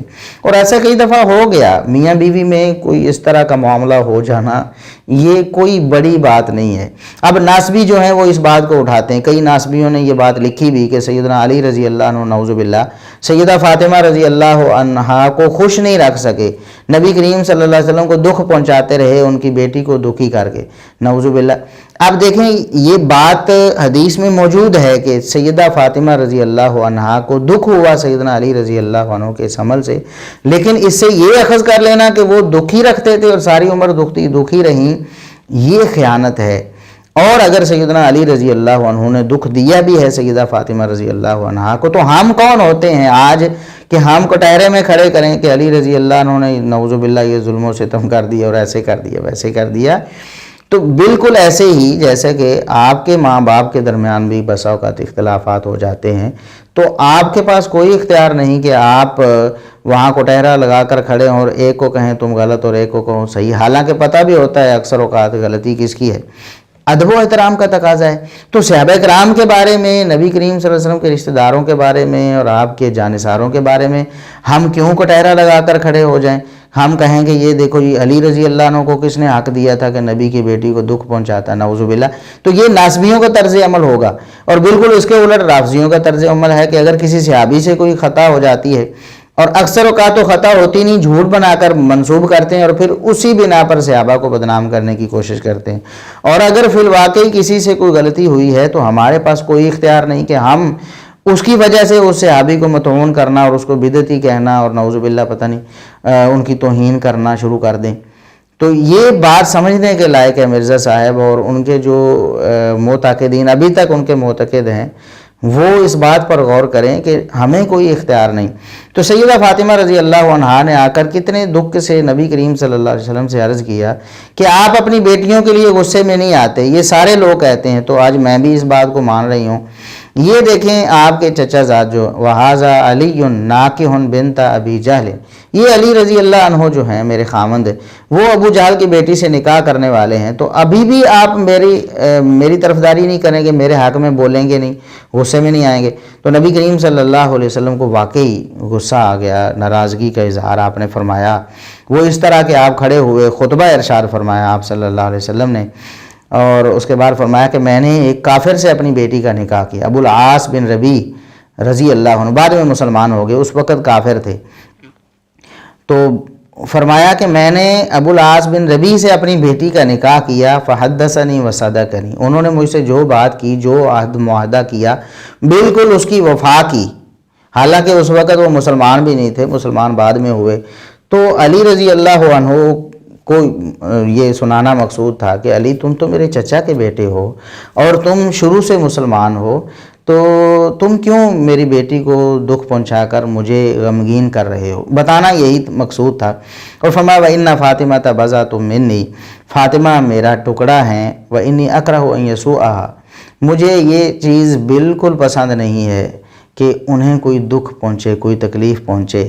اور آگے آپ صلی اللہ علیہ وسلم نے فرمایا واللہ لا تجتمع بنت رسول اللہ صلی اللہ علیہ وسلم و بنت عدو اللہ عند رجل واحد. اللہ کی قسم میری بیٹی اور اللہ کے دشمن ابو جہل کی بیٹی کسی ایک شخص کے نکاح میں کبھی نہیں جمع ہو سکتی. اور یہ تنبیہ تھی سیدنا علی رضی اللہ عنہ کو. تو فتارہ کا علی الخطبہ تھا، سیدنا علی رضی اللہ عنہ نے جو پیغام نکاح بھیجا ہوا تھا اسے ختم کر دیا اور نکاح نہیں کیا. تو یہ ایک پس منظر تھا. اب ناسبی اس کو اگر اٹھائیں اور اچھالیں کہ دیکھو علی دکھ دیتے تھے نبی کریم صلی اللہ علیہ وسلم کی بیٹی کو، اور انڈائریکٹلی یہ رسول اکرم صلی اللہ علیہ وسلم کو بھی دکھ ہوتا تھا. تو یہ ٹکڑا مرزا صاحب آپ نے حذف کر لیا اور اتنا ٹکڑا پیش کر دیا کہ فاطمہ جو ہیں وہ جگر کا ٹکڑا ہیں. یہ کس موقع پر کہا تھا؟ یہ تو علی رضی اللہ عنہ کو سرزنش کرتے ہوئے نبی کریم صلی اللہ علیہ وسلم نے فرمایا تھا. تو دیکھو اگر وہ اسے سیدنا علی رضی اللہ عنہ کی توہین نعوذ باللہ ثابت کرنے کی کوشش کریں یا لوگوں کے دلوں میں سیدنا علی رضی اللہ عنہ کی عزت و عظمت کو کم کرنے کی کوشش کریں، ایسی باتیں کریں، وہ بھی مجرم ہیں. اور بالکل اگر آپ ایسے ہی سیدنا خالد بن ولید رضی اللہ عنہ کے بارے میں یا سیدنا معاویہ رضی اللہ عنہ کے بارے میں یا دیگر صحابہ کرام کے بارے میں اگر یہ کوشش کریں، یہ بھی مذموم ہے مرزا صاحب. بالکل ایک ہی طرح، ان میں کوئی فرق نہیں ہے. اعتدال کا راستہ اہل سنت والجماعت کا جو راستہ اور ان کا منہج ہے کہ نبی کریم صلی اللہ علیہ وسلم کے صحابہ کرام ہوں یا آپ کے خاص رشتہ دار اہل بیت ہوں، کسی کی بھی بے ادبی، کسی کے بارے میں زبان درازی، کسی کے بارے میں دل میں رنج رکھنا، کسی سے عقیدت و احترام کم کرنا بالکل جائز نہیں. یہ اہل سنت والجماعت کا منہج ہے اور اللہ کے فضل و کرم سے ہم اس پر قائم اور دائم ہیں. تو مرزا صاحب اگر آپ نے یہ پورشن سارا ہی حذف، آپ نے تو ساری حدیث ہی حذف کر دی اور ایک ٹکڑا لے لیا اور اس سے آپ مجرم اور خائن اور 2 نمبر نہیں بنے، تو اہل سنت اگر لا تسبوا اصحابی والا ٹکڑا پیش کرتے ہیں اور پچھلا پس منظر نہیں پیش کرتے تو وہ مجرم کیسے بن گئے ہیں؟ ہاں اہل سنت ہمیشہ ایسے نہیں ہوتا. اہل سنت کی کتابیں دیکھیں، بریلوی ہوں، دیوبندی ہوں، اہل حدیث ہوں، سب کے مدارس میں حدیث کی کتابیں کسی نہ کسی صورت پڑھائی جاتی. اہل حدیث کے مدارس میں درجہ بدرجہ بترتیب اور تفصیل کے ساتھ پڑھائی جاتی ہیں. اور جو ہمارے احناف بھائی ہیں ان کے مدارس میں آخری سالوں میں دورہ حدیث کروایا جاتا ہے. تو بہرحال کسی نہ کسی طریقے سے وہ پڑھتے ہی ہیں نا، اور ان میں یہ ساری باتیں لکھی. اور پھر ترجمہ اور تشریحات اور تفسیرات یہ بھی اہل سنت کے علماء نے کی ہیں. ان میں بریلوی احباب بھی ہیں، دیوبندی علماء بھی ہیں، اہل حدیث حضرات بھی ہیں. سب نے احادیث کی کتابوں کے ترجمے بھی کی ہیں، شروحات بھی کی ہیں، سب نے ان حدیثوں کو ذکر کیا ہے. تو کیا کسی نے حدیث کی کتاب سے اسے نکال دیا ہے کہ آپ 2 نمبر ہونے کا اور یہ خائن ہونے کا ان پر یہ تانا کس رہے ہیں؟ ورنہ تو آپ بھی خائن ہیں، آپ نے بھی کبھی پوری پیش کی ہوگی، لیکن یہاں پر آپ نے اتنا ہی پیش کیا کہ نبی کریم صلی اللہ علیہ وسلم نے سیدہ فاطمہ رضی اللہ عنہا کو اپنے جگر کا ٹکڑا کہا. کوئی بات نہیں، بالکل ٹھیک ہے. ہم اس بات پہ یہ نہیں کہتے کہ آپ خائن ہو گئے، لیکن آپ کی جو منطق ہے، دوسروں کو آپ تانا دیتے ہیں، اس کے مطابق تو آپ بھی خائن اور 2 نمبر ہیں، اور یہ یہودیانہ روش ہے. یہ دراصل جو آپ توہین آمیز جملے کہتے ہیں، یہ آپ کو اسحاق جھالوی صاحب کی طرف سے وراثت میں ملے ہیں. اسحاق جھالوی صاحب بھی ایسے ہی محدثین کرام پر جو کیچڑ اچھالتے تھے. آپ نے کہا نا کہ یہ اہل سنت 2 نمبر ہیں اور فتویٰ سب محدثین پر لگ گیا، جس طرح ہم پیچھے وہ پورا تفصیل کے ساتھ اور سکین پیش کر چکے ہیں تمام محدثین کی کتابوں سے. تو بالکل اسی طرح آپ نے انہیں خائن کہا. جھالوی صاحب بھی خائن کہتے تھے اور 2 نمبر کہتے تھے. کبھی نرم الفاظ میں تھوڑا سا تکیے کی چادر کو اوڑھ کر، اور کبھی کھلے عام بھی کہہ دیتے تھے. اب جھالوی صاحب کہتے ہیں کہ امام بخاری رحمہ اللہ، ایک موقع پر امام بخاری رحمہ اللہ کی روایت بھی انہوں نے ذکر کی. کہتے ہیں امام بخاری رحمہ اللہ جو ہیں وہ پردہ ڈال جاتے ہیں. امام بخاری رحمہ اللہ جو ہیں وہ پردہ رکھ جاتے ہیں یا پردہ ڈال جاتے ہیں، اس لیے ان کا الو سیدھا ہو جاتا ہے. شکر ہے کہ دوسری کتابوں میں یہ آ گیا ہے، حق لکھنے والے بھی تھے. تو امام بخاری رحمۃ اللہ علیہ تو یہ وہ پردہ رکھ جاتے ہیں، اسی لیے ان کا الو سیدھا ہو جاتا ہے. کہ ابو بکر کے بیٹے عبد الرحمن نے کچھ کہا، کیا کچھ کہا وہ نہیں بیان کیا. وہ شکر ہے کہ دوسری کتابوں میں آ گیا. لوگوں نے چھپایا نہیں، حق لکھنے والے بھی تھے. لوگوں نے اس پر مستخرج لکھی ہیں کہ بخاری کی روایتیں دوسرے عالموں نے دوسری سندوں پر انہوں نے سب کچھ بیان کر دیا. کہتے ہیں امام بخاری نے پردہ رکھ لیا، پردہ ڈال دیا، ان کا الو سیدھا ہو گیا۔ لیکن حق کہنے والے لوگ بھی ہیں جنہوں نے وہ الفاظ یا وہ روایت ذکر کر دی جو امام بخاری رحمۃ اللہ علیہ نے ذکر نہیں کی۔ نعوذ باللہ، یہ کیا ثابت کرنا چاہتے ہیں کہ نعوذ باللہ امام بخاری رحمۃ اللہ علیہ نے خیانت کی، یا امام بخاری رحمۃ اللہ نے جان بوجھ کے حدیث چھپا لی تاکہ لوگوں کا الو سیدھا ہو جائے؟ امام بخاری رحمہ اللہ پردے رکھتے تھے لوگوں کے، نعوذ باللہ۔ اور جن باتوں کی اور جن روایات کی بنا پر ایسا کہتے ہیں ہم پہلے بھی بیان کر چکے ہیں۔ مرزا صاحب نے بھی ایک دفعہ کہا، امام بخاری رحمہ اللہ نے بڑی کنٹرولڈ حدیث بیان کی ہے، حدیثیں چھپ تو نہیں تھی جانی، امام بخاری رحمہ اللہ نے یہ الفاظ نقل نہیں کیے، لیکن حدیثیں تو سامنے آ جانی تھی نا، تو پھر جناب فلاں نے وہ حدیث پیش کر دی۔ اب امام بخاری رحمۃ اللہ علیہ بڑی کنٹرولڈ سی حدیث لے کے آئے ہیں، لیکن حدیثیں چھپ تو نہیں تھی جانی۔ امام بخاری کے الفاظ کیا ہیں وہ بھی بتاتا ہوں، اور اس سند پہ جو امام ابن حجر اسقلانی رحمۃ اللہ علیہ اس حدیث کی شرح میں اور حدیثیں لے کے آئے، میں وہ بھی بتاتا ہوں آپ کو کھول کے، پورا لپے لباب۔ تو یہ ایک خفیہ سازش ہے، لوگوں کے ذہنوں میں تھوڑا تھوڑا اسے کہتے ہیں کہ سلو پوائزن جو ہے نا، آہستہ آہستہ زہر ڈالتے ہیں، آہستہ آہستہ زہر ڈالتے ہیں، لوگوں کو محسوس نہیں ہوتا ایک دم کہ دیکھو امام بخاری رحمہ اللہ کے بارے میں کیا تاثر دے رہے ہیں۔ جھالوی صاحب بھی کہ امام بخاری جو ہے نا وہ پردہ ڈال جاتے ہیں، پردہ رکھ جاتے ہیں، لوگوں کا الو سیدھا ہو جاتا ہے امام بخاری کے اس طرز عمل کی وجہ سے، لیکن حق کہنے والے بھی ہیں۔ اس کا مطلب ہے امام بخاری رحمہ اللہ نے نعوذ باللہ حق نہیں کہا۔ اور پھر مرزا صاحب کہتے ہیں امام بخاری رحمہ اللہ نے بڑی کنٹرولڈ سی حدیث بیان کی ہے، یعنی امام بخاری رحمہ اللہ نے جان بوجھ کے دیگر پورشن جو ہے اس حدیث کے حذف کر دیے، اور جو روایت امام صاحب نے پیش کی ہے اس میں وہ باتیں نہیں نقل کیں، جبکہ ہم پہلے بھی یہ بات پیش کر چکے ہیں کہ سیدنا معاویہ رضی اللہ عنہ کے بارے میں جو الفاظ مرزا صاحب کہنا چاہتے ہیں کہ امام بخاری نے حذف کر دیے، یہ کنٹرولڈ حدیث بیان کی، وہ الفاظ ثابت ہی نہیں تھے۔ ویسے تو مرزا صاحب کہتے ہیں ضعیف روایات اور منقطع روایات فتنہ ہیں، لوگوں کو اس سے بچنا چاہیے، لیکن خود نہیں بچتے۔ وہ روایت ہم نے بیان کیا کہ اس روایت میں انقطاع ہے، جس روایت میں سیدنا معاویہ رضی اللہ عنہ کے بعد یزید کی بیعت یا خلافت کے حوالے سے بات چیت کو سیدنا عبد الرحمن بن ابی بکر رضی اللہ عنہ نے کہا کہ یہ تو کیسر و کسریٰ کا طریقہ کار ہے، کیسر و کسریٰ کا طریقہ کار قرار دیا سیدنا معاویہ رضی اللہ عنہ کے طریقہ کار کو۔ یہ 8ویں جلد ہے فتح الباری کی، کتاب التفسیر ہے، صحیح بخاری 4827 نمبر حدیث کا۔ کانا مروان الحجاز استعمل معاویہ، اسلام یہ کہتا تھا، مروان کو گورنر بنا دیا حجاز پر امیر معاویہ نے، فخطب، ایک دن جمعے کا خطبہ دینا شروع کیا نا، وہاں سے چٹھی آ گئی نا کہ میدان ہموار کرو، فجعل یذکر یزید ابن معاویہ لکی یبایع بعد ابیہ، کہا کہ امیر المومنین کا اللہ نے ایک بہت اچھی تجویز سجائی ہے، وہ چاہتے ہیں کہ اپنے بعد اپنے بیٹے کی بیعت لے لیں، تو تم لوگ ان کی بیعت کرو۔ آگے شرح میں بتایا پھر دوسری حوالوں سے کہ اس نے ساتھ ہی یہ کہا ان اللہ ارا امیر المومنین فی ذراع حسن وإن یستخلفہ فقد استخلف ابو بکر عمر۔ اس طرح دین کو یہ لوگ مسخ کرتے ہیں اپنی ضروریات کی۔ امیر المومنین کو اللہ نے ایک بڑی اچھی بات سجائی ہے، اور اگر وہ اپنی زندگی میں خلیفہ نامزد کر رہے ہیں تو ابو بکر نے بھی عمر کو خلیفہ مقرر کیا تھا۔ جب یہ بات کہی قال عبد الرحمن بن ابی بکر شایا، تو امام بخاری رحمۃ اللہ علیہ تو یہ وہ پردہ رکھ جاتے ہیں، اسی لیے ان کا الو سیدھا ہو جاتا کہ ابو بکر کے بیٹے عبد الرحمن نے کچھ کہا، کیا کچھ کہا وہ نہیں بیان کیا۔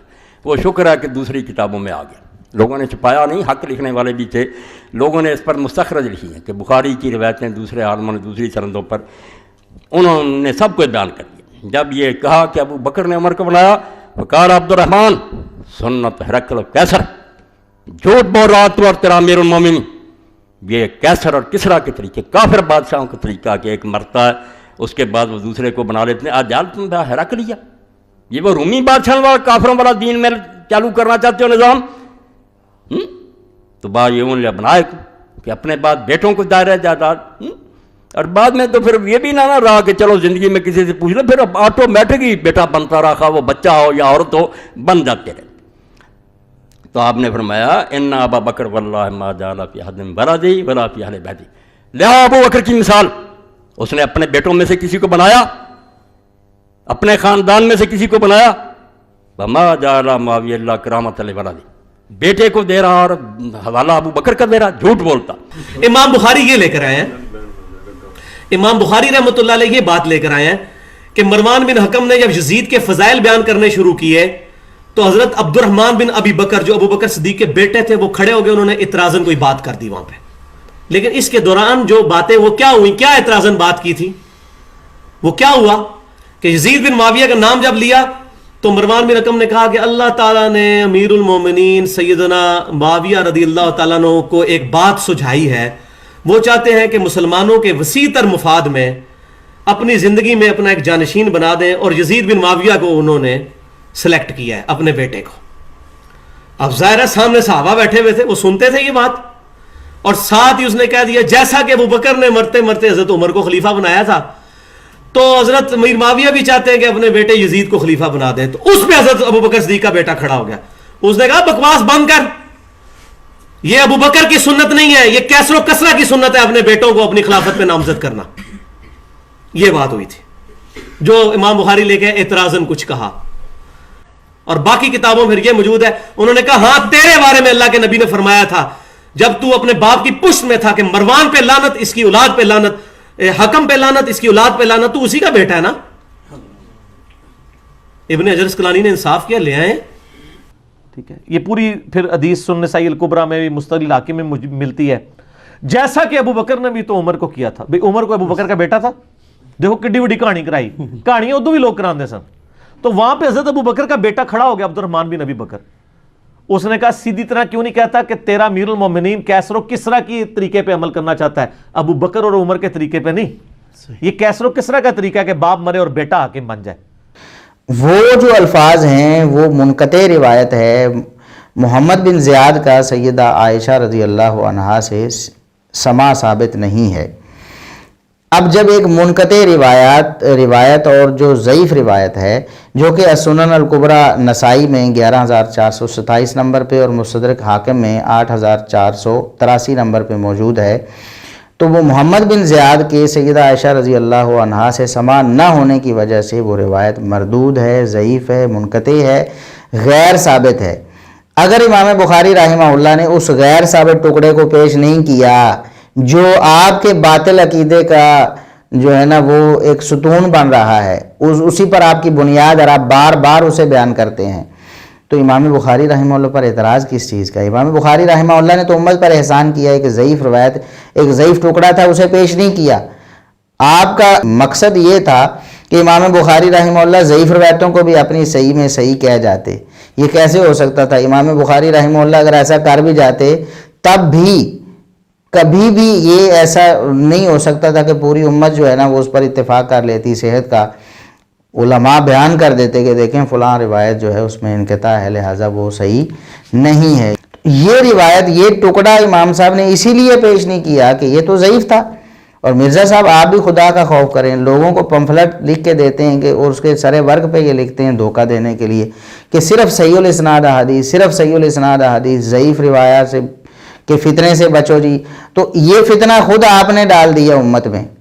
یہ روایت کے سیدنا معاویہ رضی اللہ عنہ کے طرز عمل اور طرز حکومت کو سیدنا عبد الرحمن بن ابی بکر رضی اللہ عنہ نے کیسر و کسرا کا طریقہ قرار دیا, اور بالکل یہی الفاظ جو ہیں جھالوی صاحب سیدنا معاویہ رضی اللہ عنہ کے بارے میں بولتے تھے کہ ادھر کیسر رکھ لو ادھر معاویہ. صرف چہرہ بدلتا, وہ کیسر ہے معاویہ, ادا دے محل ہے, ادا ہی دربان ہے, ادا ہی سارا سونا چاندی, فرق کی ہے؟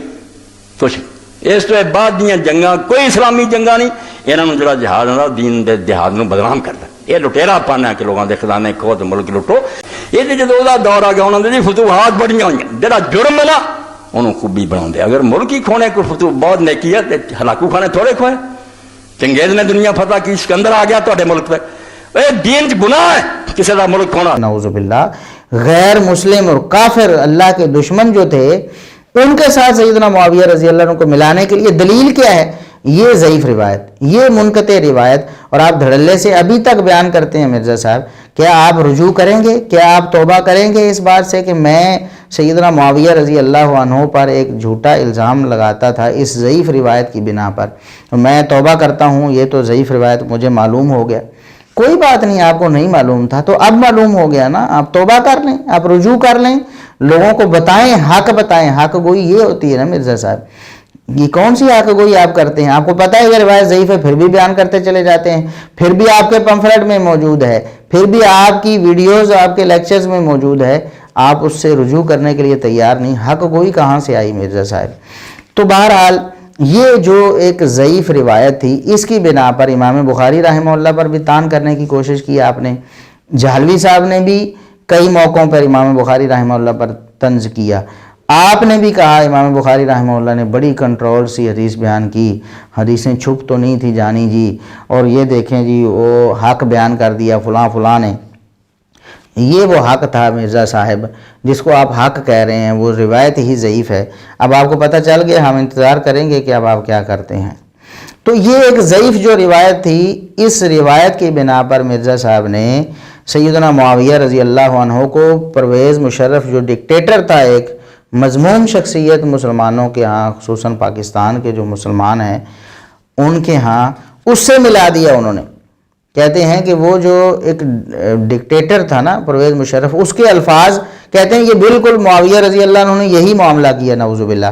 کہتے ہیں کہ یہ وہی بات ہے کہ میرے عزیز ہم وطنوں، امت کے وسیع تر مفاد کے اندر انہوں نے تلوار کے زور پر مروان بن حکم سے خطبہ دلوایا کہ اللہ تعالیٰ نے امیر المومنین کو، معاویہ بن ابی سفیان کو ایک جو ہے وہ بات سجھائی ہے امت کے وسیع تر مفاد میں. وہی صاحب ہے میرے عزیز ہم وطنوں، جی وہی ہے کام، وہی ہے. تو امت کے وسیع تر مفاد کے اندر وہ چاہتے ہیں کہ اپنے بعد اپنے بیٹے کو نامزد کر دیں. یہ الفاظ آپ لوگوں کو یاد ہوں گے کہ یہ پرویز مشرف نے بولے تھے. اور آج بھی آرمی کی جو ڈکٹیٹرشپ ہے، اگر مطلب لوگ خطرہ محسوس کرتے ہیں کہ آرمی اوورٹیک کرنا چاہتی جمہوریت کو، وہ اسی طرح کے الفاظ بولتے ہیں. آج بھی اشارہ اسی طرف کر رہے ہوتے ہیں کہ فوج شاید اوورٹیک کرنا چاہتی ہے. تو کہتے ہیں کہ یہ میرے عزیز ہم وطنوں، امت کے وسیع تر مفاد میں ہم یہ کر رہے ہیں. حالانکہ یہ سیدنا معاویہ رضی اللہ عنہ پر تان کیا. بنیاد کیا ہے؟ وہ ضعیف روایت، وہ منقطع روایت، اس کو بنیاد بنا کر سیدنا معاویہ رضی اللہ عنہ کو پرویز مشرف کے ساتھ نعوذ باللہ ملا رہے ہیں. کہتے ہیں پوری حدیث سنن نسائی کبریٰ اور مستدرک حاکم میں بھی ملتی ہے، جیسا کہ ابو بکر نے بھی تو عمر کو کیا تھا، اور پھر آگے عبد الرحمن بن ابی بکر کھڑے ہوئے، انہوں نے کہا کہ سیدھی طرح کیوں نہیں کہتا کہ تیرا امیر المومنین کیسر و کسریٰ کے عمل کے طریقے پر عمل کرنا چاہتا ہے. تو یہ ٹکڑا بنیاد تھا.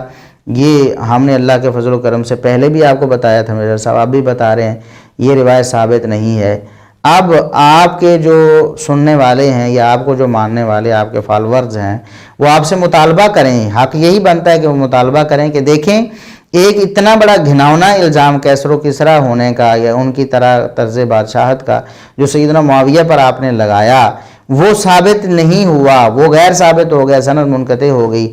آپ اس سے رجوع کیوں نہیں کرتے؟ اگر وہ رجوع کر لیں، سمجھیں کہ حق وہ ہیں، اور پھر ہم جو خیانتیں اور جو جہالتیں بتائی ہیں سب سے رجوع کر لیں تو واقعی حق وہ ہیں.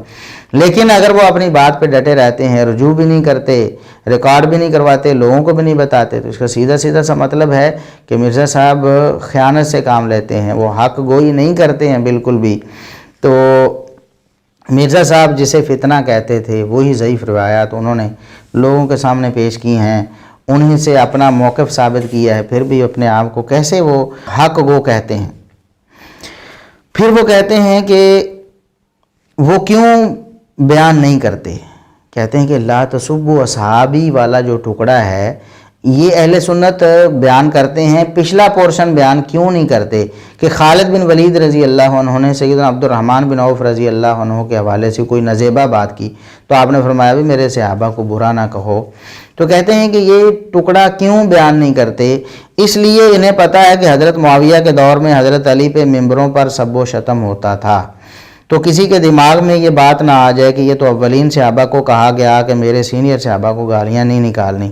حضرت خالد بن ولید فتح مکہ سے پہلے مسلمان ہوئے، ان کی گالی عبد الرحمن بن عوف کے حق میں برداشت نہیں ہو رہی. تو جو معافیاں مانگ کے طلقاء ہیں فتح مکہ کے موقع پر مسلمان ہوئے، حضرت معاویہ اور ابو سفیان، وہ مولا علی پر لعنت کروائیں، یہ کیسے درست ہو سکتا ہے؟ پچھلا پورشن بیان ہی نہیں کرتے. وہ کیوں نہیں بیان کرتے؟ اس لیے کہ ان کو پتہ ہے کہ حضرت معاویہ کے دور میں حضرت علی پہ ممبروں پہ سب و شتم ہوتا تھا. تو کسی کے دماغ میں یہ بات ہی نہ آ جائے کہ یار یہ تو اولین صحابہ کو ہی کہا گیا تھا کہ میرے سینئر صحابہ کو گالی نہیں نکالنی ہے. کہ خالد ابن ولید جو فتح مکہ سے پہلے مسلمان ہوئے ہیں, ان کی گالی عبد الرحمن بن عوف کے حق میں برداشت نہیں ہو رہی, تو جو معافی مانگ کے طلقاء ہیں فتح مکہ پہ مسلمان ہوئے ہیں, حضرت معاویہ اور ابو سفیان رضی اللہ عنہما, وہ اگر مولا علی پر لعنت کروائیں تو آپ امیجن کر سکتے ہیں. کہتے ہیں کہ سیدنا معاویہ رضی اللہ عنہ اور سیدنا ابو سفیان رضی اللہ عنہ نے یہ اہل بیت پر لعنتیں کروائیں, ممبروں پر لوگوں کی ڈیوٹیاں لگائیں کہ تم لعنت کرو. ہم کہتے ہیں لعنت اللہ علی الکاذبین, جھوٹوں پر اللہ کی لعنت. مرزا صاحب آپ اللہ کے لیے ڈر جائیں, اللہ سے, اس جھوٹ سے توبہ کر لیں, ورنہ یہ جو لعنت ہے نا, جھوٹوں پر لعنت والی بات, یہ آپ پر پہنچ جائے گی کسی نہ کسی دن, پہنچ بھی رہی ہوگی, اور جب یہ حتمی طور پر پہنچ گئی تو آپ کا بیڑا گرک دنیا آخرت دونوں میں ہو جائے گا. آپ توبہ کر لیں, اس لعنت سے بچ جائیں. یہ جھوٹ ہے مرزا صاحب, ہم آپ کو بار بار بتا چکے ہیں اور بتاتے رہیں گے. سیدنا معاویہ رضی اللہ عنہ سے زندگی میں کبھی ایک دفعہ بھی سیدنا علی رضی اللہ عنہ یا اہل بیت میں سے کسی پر لعنت کرنا یا کروانا قطعاً ثابت نہیں ہے. سیدنا ابو سفیان رضی اللہ عنہ جو والد گرامی ہیں سیدنا معاویہ رضی اللہ عنہ کے, سسر ہیں نبی کریم صلی اللہ علیہ وسلم کے, دیکھیں یہ رشتہ داری بھی, آپ کو ساری رشتہ داریاں بھول گئیں. کیا بیٹی ہونا ہی صرف رشتہ داری ہے؟ وہ بھی رشتہ داری ہے. تو جو باپ کے برابر ہے, سسر جو ہے, بیوی کا جو باپ ہوتا ہے, انسان کا بھی باپ ہوتا ہے, اس کی رشتہ داری کا آپ کو کوئی حیا نہیں ہے. آپ کہتے ہیں کہ وہ نعوذ باللہ جھوٹ باندھ رہے ہیں ان پر کہ وہ اہل بیت پر لعنت کرواتے تھے, نعوذ باللہ, استغفر اللہ. مرزا صاحب قیامت تک آپ کے لیے مہلت ہے, اللہ آپ کو قیامت تک زندگی دے اگر, تو آپ قیامت تک آپ کے لیے چیلنج ہے کہ آپ ایک صحیح روایت ایسی لے کر آئیں کہ سیدنا معاویہ رضی اللہ عنہ نے یا سیدنا ابو سفیان رضی اللہ عنہ نے اہل بیت پر لعنت کروائی ہو یا کی ہو, اور یا پھر مرنے سے پہلے پہلے اللہ آپ کو توبہ کی توفیق دے دے, یا مرنے تک جب تک آپ زندہ ہیں آپ یہ دلیل پیش کریں, لیکن آپ پیش نہیں کر سکیں گے. پھر آپ نے دوبارہ یہ بات ایک اور کلپ میں دہرائی کہ حضرت معاویہ کب مسلمان ہوئے؟ فتح مکہ کے موقع پر. ان کو اجازت ہوگی کہ وہ گالیاں دیں اور دلوائیں حضرت علی پہ. اور حضرت معاویہ کب مسلمان ہوئے؟ فتح مکہ پہ. ان کو اجازت ہوگی کہ وہ گالیاں دیں اور دلوائیں حضرت علی پہ. سیدنا علی رضی اللہ عنہ کو کبھی سیدنا معاویہ رضی اللہ عنہ نے گالی نہیں دی. مرزا صاحب اگر آپ ایک روایت پیش کر دیں, جس کتاب سے آپ پیش کریں گے, جس کتاب سے پیش کریں گے اس کتاب کو ہم سونے سے تول کر دیں گے آپ کو. سیدنا معاویہ رضی اللہ عنہ کا لعنت کرنا یا گالی دینا سیدنا علی رضی اللہ عنہ کو یا اہل بیت کو, اگر آپ ثابت کر دیں کسی ایک کتاب سے, ایک صحیح سند سے, گالی دینا یا لعنت کرنا یا لعنت کروانا کہ ممبروں پہ چڑھ کے لعنت کرو سیدنا علی رضی اللہ عنہ پر, اگر آپ یہ ثابت کر دیں تو ہم پوری کتاب کو سونے سے تول کر دینے کے لیے تیار ہیں. اور یاد رکھیں کہ صرف اگر وہ کتاب کئی جلدوں والی ہوگی تو صرف وہی جلد نہیں بلکہ جتنی بھی اس کی جلدیں ہوں گی, جیسا مسند احمد جو ہے وہ 50 جلدوں میں بھی چھپی ہوئی ہے نا, مؤسسۃ الرسالہ والی. اگر مسند احمد میں آپ یہ روایت ہمیں صحیح سند سے نکال کے دیں, کوئی روایت اس طرح کی, تو ہم پوری 50 جلدیں آپ کو سونے کے ساتھ تول کے دینے کے لیے تیار ہیں. لیکن آپ تا قیامت اپنی پوری زندگی میں یہ کر ہی نہیں سکتے, ہے ہی نہیں. سیدنا معاویہ رضی اللہ عنہ نے یا سیدنا ابو سفیان رضی اللہ عنہ نے ایسا کبھی نہیں کیا. آپ جھوٹے الزام ان پر لگاتے ہیں, آپ اللہ کا خوف نہیں کرتے. کہتے ہیں کہ ہمیں سنا رہے ہوتے ہیں, اپنے بابوں کو جا کر سنائیں جنہوں نے آل امیہ کا جھوٹا دفاع کیا. تو انہوں نے آدھی حدیث میرے سے, اور پھر ہمیں سنا رہے ہوتے ہیں, اوہ اپنے بابے نو سناؤ, ٹھیک ہے, جنہوں نے آل امیہ کا جھوٹا دفاع کیا. تو مرزا صاحب کس نے آل امیہ کا جھوٹا دفاع کیا؟ سیدنا عثمان رضی اللہ عنہ کا ہم دفاع کرتے ہیں اور ہم نے کیا ہے, ہم کرتے رہیں گے تا قیامت, وہ آل امیہ کے فرد ہیں. سیدنا ابو سفیان رضی اللہ عنہ کا دفاع ہم کرتے ہیں, کرتے رہیں گے, کرتے رہے ہیں, وہ آل امیہ کے فرد ہیں. سیدنا معاویہ رضی اللہ عنہ کا دفاع ہم کرتے ہیں, کرتے رہے ہیں اور کرتے رہیں گے, وہ آل امیہ کے فرد ہیں. کون سا جھوٹا ہم نے دفاع کیا ہے؟ آپ کے جھوٹ آپ کے سامنے رکھے تو کیا یہ جھوٹا دفاع ہے؟ کیا آپ کو یہ بتانا کہ یہ جو روایت ہے جس میں عبد الرحمن بن ابی بکر رضی اللہ عنہ کی طرف آپ یہ منسوب کر رہے ہیں کہ انہوں نے سیدنا معاویہ رضی اللہ عنہ کے طرز خلافت کو، حکمرانی کو کیسر و کسریٰ کا طریقہ قرار دیا، یہ روایت ضعیف ہے، یہ منقطع ہے، کہ آپ کو یہ بتانا جھوٹا دفاع ہے؟ کیا آپ کو یہ بتانا کہ سیدنا معاویہ رضی اللہ عنہ نے اور سیدنا ابو سفیان رضی اللہ عنہ نے نہ کبھی ممبر پر چڑھ کے نہ کبھی ممبر سے اتر کے خود لعنت کی یا گالی دی اہل بیت کو یا سیدنا علی رضی اللہ عنہ کو، اور نہ کبھی کسی سے ممبر پر چڑھا کے لعنت کروائی کسی سے یا گالی دلوائی سیدنا علی رضی اللہ عنہ کو یا اہل بیت کو؟ کیا یہ آپ کو بتانا یہ جھوٹا دفاع کرنا ہے؟ آپ دلیل پیش کریں، ہمیں جھوٹا ثابت تو کریں نا مرزا صاحب، صرف بات کر کے آپ کہیں کہ جھوٹا دفاع کرتے ہیں، جھوٹا دفاع کرتے ہیں۔ آپ جھوٹا پراپیگنڈا کرتے ہیں مرزا صاحب بنو امیہ کی حوالے سے۔ ہم تو صحابہ کرام کا دفاع کرتے ہیں، سیدنا عثمان رضی اللہ عنہ، سیدنا ابو سفیان رضی اللہ عنہ، سیدنا معاویہ رضی اللہ عنہ، یہ آل امیہ کے فرد ہیں نا۔ تو آپ ان میں سے کسی پر جو آپ نے الزام لگائے ہیں، کوئی الزام آپ ثابت کریں۔ جھوٹے الزام آپ لگاتے ہیں اور تانا ہمیں دیتے ہیں کہ ہم اہل سنت نے، ہمارے بابوں اور ہمارے بزرگوں نے جھوٹا دفاع کیا ہے آل امیہ کا۔ انا للہ و انا الیہ راجعون۔ ہم یہاں یہ عرض کرنا چاہتے ہیں کہ دیکھیں، اگر کسی شخص پر کوئی جھوٹا الزام لگائے اور وہ شخص کافر ہو، تب بھی ایک مسلمان کے لیے ضروری ہے کہ وہ حق کی طرفداری کرے۔ قرآن کریم میں سورہ مائدہ میں آیت نمبر 8 میں اللہ تبارک و تعالیٰ نے ارشاد فرمایا وَلَا يَجْرِمَنَّكُمْ شَنَآنُ قَوْمٍ عَلَىٰ أَلَّا تَعْدِلُوا اعْدِلُوا هُوَ أَقْرَبُ لِلتَّقْوَىٰ۔ کسی قوم کی دشمنی تمہیں اس بات پر آمادہ نہ کر دے کہ تم عدل کا دامن ہاتھ سے چھوڑ دو۔ یہ صحابہ کرام کو خطاب ہو رہا ہے۔ صحابہ کرام کے دشمن کون ہیں؟ کفار مکہ ہیں یا یہود و نصارہ ہیں؟ کفار مکہ ہیں یا یہود و نصارہ ہیں؟ اگر کفار مکہ بھی اور یہود و نصارہ بھی اگر کسی معاملے میں سچے ہیں اور کسی معاملے میں قابل گرفت نہیں ہیں اور کوئی انہیں مجرم ثابت کرنا چاہتا ہے، تو اللہ فرماتا ہے کہ عدل کا دامن تم نے ہاتھ سے نہیں چھوڑنا۔ تو اگر کوئی مسلمانوں کے بارے میں اور صحابہ کرام رضوان اللہ علیہم اجمعین کے بارے میں جھوٹی باتیں لوگوں میں پھیلاتا ہے، ان کی شخصیت کو داغدار کرنے کی کوشش کرتا ہے، تو کیا کسی مسلمان کے لیے عدل کا دامن ہاتھ سے چھوڑنا جائز ہوگا؟ قطعاً ناجائز ہے۔ اعدلوا هو اقرب للتقویٰ۔ اللہ تبارک و تعالیٰ نے ارشاد فرمایا کہ تقوی اگر آپ نے حاصل کرنا ہے تو عدل کا دامن ہاتھ سے نہیں چھوڑنا آپ نے۔ تو جب یہ کافروں کے بارے میں ہے تو مسلمانوں کے بارے میں تو بالاولیٰ ہے، اور صحابہ کرام کے بارے میں اس سے بھی زیادہ اولیٰ ہے کہ ہم ان کا دفاع کریں۔ اسے آپ آل امیہ کا جھوٹا دفاع کہتے رہیں، جو مرضی کہتے رہیں، ہمیں ولا یخافون لومۃ لائم، ہم ملامت کرنے والوں کی ملامت سے نہیں ڈرتے، جیسا کہ اللہ نے قرآن میں بیان کیا نا۔ اللہ کے جو بندے ہیں وہ حق بات کو کہنے سے اس لیے نہیں رک جاتے کہ ملامت گروں کی ملامت سے وہ ڈرتے ہیں۔ تو ہم بھی اللہ کے فضل و کرم سے اسی مشن میں گامزن ہیں۔ ہم ملامت گروں کی ملامت سے بالکل نہ ڈرنے والے ہیں، نہ جھکنے والے ہیں، نہ ٹلنے والے ہیں۔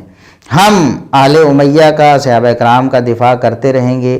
ہم اللہ کے فضل و کرم سے سچا دفاع کر رہے ہیں نبی کریم صلی اللہ علیہ وسلم کے سچے صحابہ کا۔ آپ اپنا کام جاری رکھیں، ہم اپنا کام جاری رکھتے ہیں۔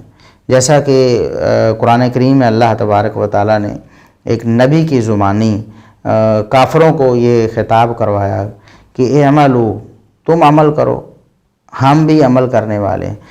تم اپنی جگہ پر بیٹھ کر اپنی کوشش کرو، ہم بھی کوشش کرتے ہیں۔ تم بھی انتظار کرو، ہم بھی انتظار کرتے ہیں۔